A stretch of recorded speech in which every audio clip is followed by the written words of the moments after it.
Hello guys, welcome back to my channel. As you saw from the title, today I would like to talk about my cancer journey, and I want to let you know that today in 2026 I am cancer free for 2.5 years. In June it's gonna become 3 years, and I'm very thankful that I'm here and that I can share this journey with you. And the reason why I'm doing this right now and not earlier is because it took me a while to come to terms with a lot of things that happened along the way. And also I would like to help anybody out there that goes through something like this or something similar, because when you're right in the moment you just don't really know it, and you feel like you can't see the light at the end of the tunnel, and you feel like you're stuck in this whatever situation you are. And I'm telling you and I'm promising you that it's just time heals a lot of things, or maybe you're gonna learn how to live with those things, but I promise you it's gonna get better every single day. So just stick with me. I would like to also tell you everything from symptoms and how I got diagnosed. I also write it in here because I just don't want to keep you too long here. Anyway, let's just start. So first of all, I would like to talk to you about some health issues that I had long before I was diagnosed with cancer in 2022. This symptom started in around 2019, and I started experiencing a lot of fatigue. I was super tired all the time, and then burning in my feet and my hands, and this was life altering for me because I used to love outdoor activities and just going out, and literally just 5 minutes into walking my feet was started burning from the inside out, and I was diagnosed in Romania by a doctor with erythromelalgia. Now, erythromelalgia symptoms typically involves episodes of intense burning, pain, redness and warmth in the extremities, feet and hands, often preceded by itching, tingling or pins and needle sensation. And this is what was happening to me, and it was just awful. So for whoever is out there listening, please go and do some scans, because I think this is related to my cancer, to lymphoma, because I don't have it anymore. I don't have erythromelalgia, and I'm so thankful because it's such an awful disease. And the third symptom that I had that was quite concerning was itchiness, and it was itchiness all around the body. First of all, I didn't really think too much of it because I was in the sun. I didn't wear any sun protection, so I thought it might be because of the exposure. And this went on for months, so this is when it dawned on me that something isn't right here. So the last symptom that I had was a bulge in my neck. This is when I knew. I woke up one morning and I felt like I didn't sleep very well that night.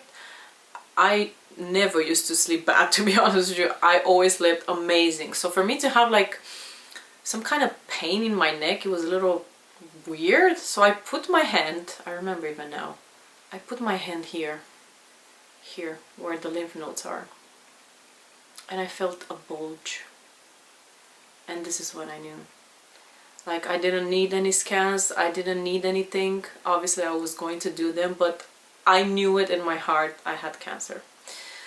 I went that day to Alin, my husband, and I told him, and he looked at me kind of crazy, like, but you didn't even got diagnosed, like, why are you telling me this right now? Let's just wait, let's just be patient, let's just not assume things. And in a way it makes sense, but I knew. So I went on Google and I typed my symptoms, and there it was: cancer, lymphoma, I kid you not. And to be honest with you, for the first time, this may sound strange, but I was relieved, because you can't have all these symptoms and be healthy. Anyway, please don't go out there, don't go on Google and type your symptoms, because all of this craziness is gonna come up, and you're gonna panic and everything. So please don't go on Google and diagnose yourself, just go to the doctor. But I swear to God, I was just desperate. I really wanted to find out what was wrong with me. So this is how I got diagnosed. I went to the GP and he asked me a series of questions, including if I was abroad in the last month, and I told him I was in Spain. So he said, it's fine, in 90% of the time it's just going to be like an infection or swollen lymph node that has nothing to do with cancer. So I had a little bit of hope right there, but I was just waiting patiently for the test, and they done some series of biopsy and scans and blood test, and this was done in less than 2 months, so everything went very quickly and I was very grateful for that. But then the day arrived. I remember even now the date because it was 6th of December 2022, and it's a beautiful tradition in Romania that you receive sweets in your shoes from your loved one. This is mainly for kids, but anyway. So I got there to the hospital. I was just waiting patiently, and I knew because I saw the assistant going into the doctor's room and I saw them chatting before. So I went into the room when they called my name and they told me I had lymphoma. And in a way it's good that I received this news by myself. My husband was at work, but they told me to be hopeful because this cancer is around 80 to 90% curable, and they told me the treatment plans.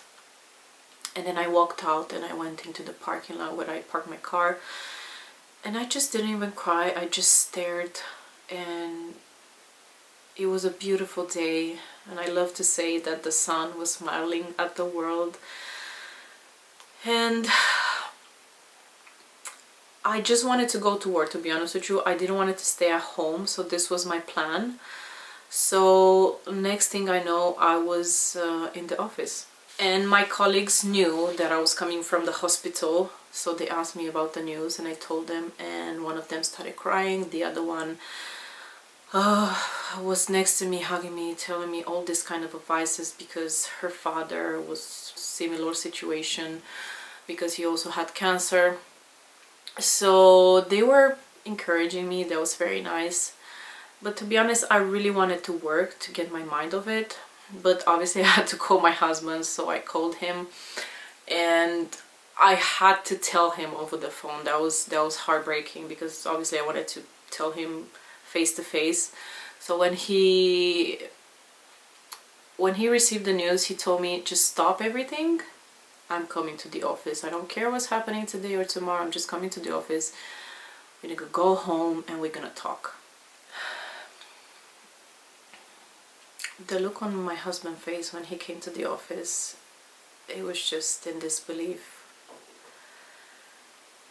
I never saw him like that. And when I'm thinking about it, it just breaks my heart.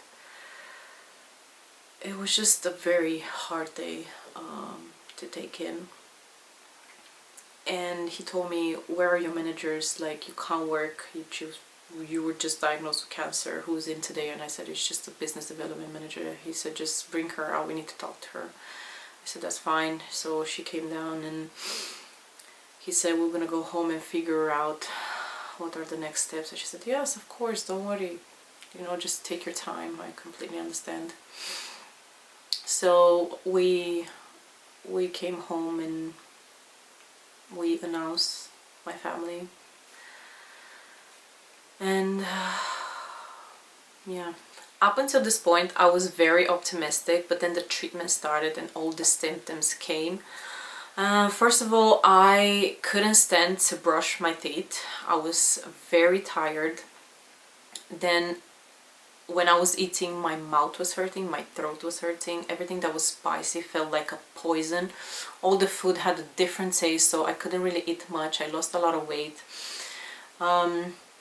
And then I had constipation. I'm sorry, but I did. It was so bad. A few months into the treatment, I started experiencing persistent perspiration. I was drenched in sweat. hair loss. After after 2 weeks, I started, my hair started to fall out. In regards of this, I knew about it. I was fine with it. I knew it was gonna grow back. So I didn't really mind it, to be honest with you. But this is when everything shifted for me. Because of the steroids, I couldn't really sleep, and this started few days after the first treatment. I'm not talking sleep deprivation, I'm talking lack of sleep, and this went on for 3 months. This is when I don't even know how to explain it to you, describe it. It was worse than depression. I never knew depression before. I always was a happy girl, a happy person.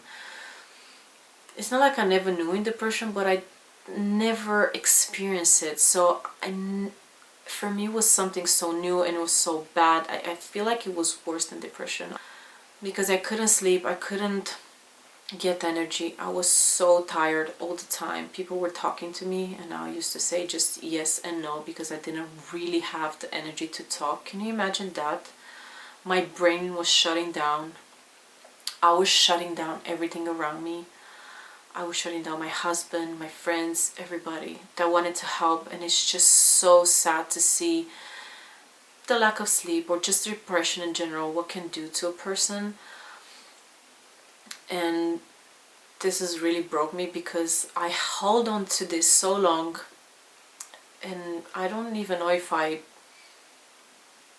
forgave myself for this. I hope I will, or I hope I did. I don't know. It's just, for a few months, I've been very bad, and I don't know how my husband was so, he was there for me in everything, and I'm telling you, everything. I don't know how he dealt with it. I don't know how he went through with it. I think just because he loved me, to be honest with you. So love does conquer all. He was coming from work. I was just laying on the bed, not doing much, just literally looking at the clock, and 1 minute after the other, it was, for me, felt like forever. It felt like an endless time that just wasn't ending, and I was just staring at the watch and just thinking, like, when I'm going to sleep. This is, no, I was thinking I'm gonna become homeless. He's gonna leave me. I'm gonna be homeless, because I can't. All of these things were coming into my head. I know this seems weird, but I was just thinking in the future. I'm like, how am I gonna deal with this life if I'm never going to sleep? Because I never knew I was going at some point back to a sleep routine. And this is when I took the decision to talk to the doctors and to stop taking the steroids. And I didn't take the steroids after 3 months of starting the chemotherapy, and this is when finally I got a little bit of relief, and I got few hours each and there to sleep. And because my body was shutting down, I decided to not go through with the last 3 rounds of chemotherapy. So from 12 rounds I only did 9. And life is so unpredictable, and it doesn't go as planned, and I really wanted to ring the bell and be like, yes, I did it. I went through all the 12 rounds of chemotherapy. But unfortunately, in my situation, it wasn't like this. I'm here. Thank God I'm here. But this thought, it will always linger in my mind, unfortunately. And as the treatment has now finished, I had to think about going back to work. And I wasn't even 5% of what I was before. I was sleeping 2 or 3 hours a night. I was shattered. I had side effects. I still have side effects till this day. But I started to live with them. So now I'm fine. But I wasn't back then. So it was a hard transition. And in a way, I think it helped me. It helped me take my mind off it. So I started working part-time until I felt like I was capable of going full-time, and that didn't lasted more than 2 months. I think back in August I was back at it full-time.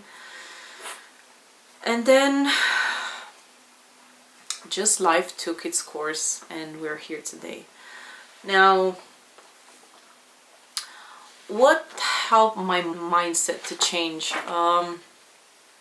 Because I was in this bubble of depression, of not sleeping, of when my life is going to be different. And I just wanted to tell anybody that watches this video, it's like, whatever situation you're in, don't take sudden decisions.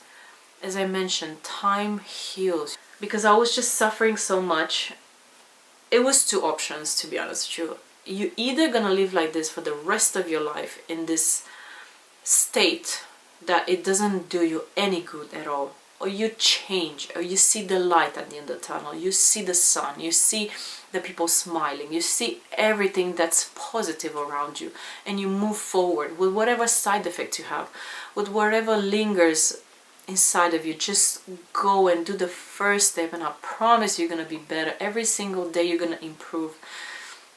And this is what I wanted to tell you today. Please don't give up.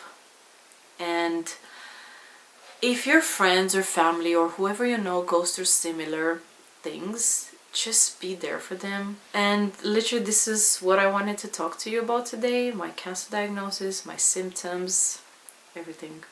So thank you so much for sticking with me till the end of the video, and see you in my next one.